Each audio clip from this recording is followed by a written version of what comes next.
लढण्याची उमेद आणि जिद्द आपल्यामध्ये आणखी कायम आहे। ही खऱ्या अर्थानं या शेतकरी आंदोलनासाठी अत्यंत महत्वाची गोष्ट आहे। मित्रांनो, ज्या पद्धतीची चर्चा या ठिकाणी होऊ लागलेली आहे, ही चर्चा आपल्या डोळ्यात धूळफेक करणारी आहे। मी अत्यंत जबाबदारीने आपल्या समोर सांगतोय, मी कुणाला उचकण्यासाठी बोलत नाही आहे। एक यापूर्वी 4 वेळेस आपण निवेदन यांना दिलेली आहे। मागणी आम्ही कुठलीही नवी घोषणा करण्याची करत नाही आहे।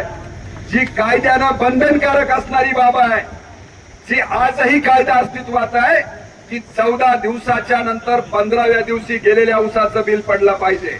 आम्ही दुसरी कुठलीही मागणी करत नाही आहे। आणि घातलेल्या ऊसाची असलेल्या कायद्याची अंमलबजावणी करण्यासाठी जर एवढा त्रास होत असेल, तर मित्रांनो, एवढ्यावर हे आंदोलन आपल्याला थांबवून चालणार नाही। आज पांगरी, लिंबोटा आणि या परिसरातल्या शेतकऱ्यांचा आम्ही अतिशय मनापासून आभार आणि अभिनंदन करतोय। ज्या पद्धतीने तुम्ही आज हे आंदोलन हाताळताय, पै 5 पैसा गोळा करून 10 20 रुपये 100 रुपये गोळा करून तुम्ही हे आंदोलन चालू केलेलं आहे।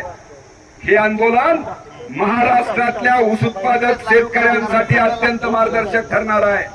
म्हणून आमची कळकळीची विनंती आहे, आम्हाला जेव्हा आता इथले API साहेब बोलू लागले, त्यांनी सुद्धा हतबलता दाखवलेली आहे की ज्या पद्धतीची भूमिका कारखान्यांच्या लोकांनी, कारखानदारांनी आणि कारखान्यांच्या OS MDनी घ्यायला पाहिजे, ती घेत नसल्याचं दिसून येत आहे।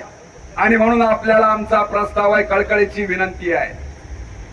पांगरीवाल्यांनी जे प्रेम आम्हाला सकाळपासून, लिंबोटवाल्यांनी जे प्रेम आम्हाला दाखवलेलं आहे, आम्ही कळकळीची विनंती दादा वकील साहेब तुम्हा सगळ्यांना आम्ही करणार आहेत की जर आम्ही या ठिकाणी थांबलो तर फक्त संध्याकाळच्या भाकरीची व्यवस्था आम्हाला तुम्ही करू शकता का?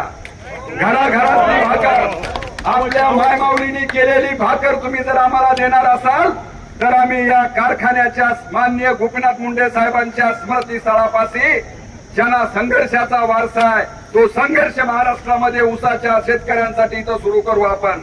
तुमची तयारी आहे का? सगळ्यांची तयारी आहे का? मी इथून 1 मिनिट बी हलणार नाही। आता इथंच माझा मुक्काम जोपर्यंत आपल्या बरोबर हे योग्य मार्गदर्शन करीत नाहीत, आणि जर याच्या उपर बी करणार नसेल तर त्याच्या पुढची दिशा सुद्धा घेऊ।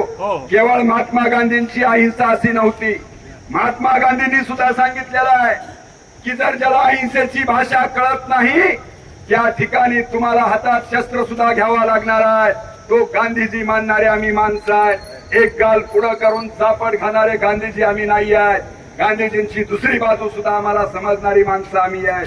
आणि म्हणून आमचा कळकळीचा इशारा आहे, या कारखानदाराला, या कायदा आणि सुव्यवस्थेची जाण ठेवणाऱ्या पोलिसांना, या जिल्ह्याचा जिल्हाधिकारी म्हणून या जिल्ह्यातल्या सर्वसामान्य माणसांचं हित त्याची जबाबदारी आहे। या जिल्हाधिकाऱ्यांना सुद्धा आम्ही विनंती करतोय की या बीड जिल्ह्याची कायदा आणि सुव्यवस्था जर अबाधित ठेवायची असेल, शेतकऱ्यांनी मेहनतीनं कमवलेल्या आणि गाळलेल्या खामाच्या ऊसाचा दाम जर तुम्ही देऊ शकणार नसाल, तर हे मुंडे साहेबांचं स्मृतीस्थळ गोपीनाथगड आणि पांगरे कॅम्प हा महाराष्ट्रातल्या ऊस उत्पादक शेतकऱ्यांच्या आंदोलनाचं केंद्र बनेल। आणि उद्या जर काही झालं, याचा जबाबदार आपण राहाल, याचा इशारा आपण देऊ। मला खात्री आहे, पांगरे, लिंबोटा आजूबाजूच्या सगळ्या गावातले लोक आपल्याला या आंदोलनाला मोठ्या प्रमाणात सहकार्य करतील।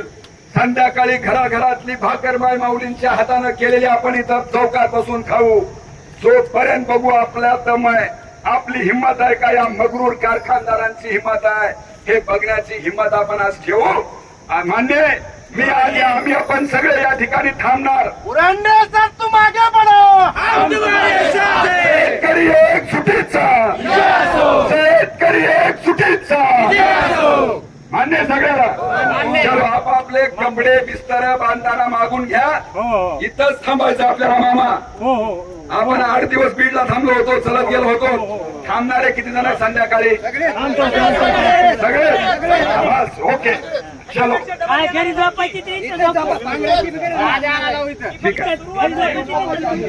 बिलकुल।